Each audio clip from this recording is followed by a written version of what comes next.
Les premiers bulletins ont été déposés tôt dimanche matin en Nouvelle-Calédonie, où les bureaux de vote ont ouvert avant ceux de la métropole.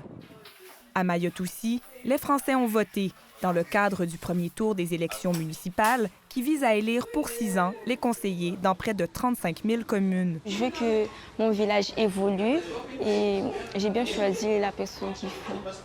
Au fil des heures, le scrutin s'est étendu à l'ensemble du territoire français. Quelques 48 millions d'électeurs étaient invités aux urnes, mais environ 55 % d'entre eux s'y sont rendus, un taux qui est particulièrement faible. Plusieurs citoyens ont tenu à voter, notamment pour les enjeux de proximité. Priorité pour tout le monde, c'est la même chose, c'est pouvoir rouler tranquille sans tomber dans des nids de poules. C'est très important, l'installation, l'organisation d'une ville, ses habitants, les écoles, les hôpitaux.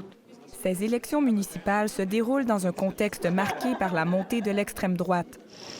Et à 1 an de l'élection présidentielle, elles servent de baromètre pour la droite comme pour la gauche. Elles permettent de donner une première indication du rapport de force qui pourrait se confirmer ou se renverser lors du scrutin national. Les grands partis sont à la fois représentés sur la scène nationale, sur la scène régionale, mais aussi sur la scène municipale.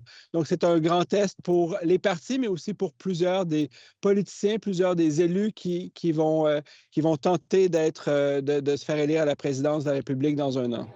Les candidats qui auront franchi le cap des 10 % de vote vont se livrer à un ultime duel le 22 mars, lors du second tour des élections.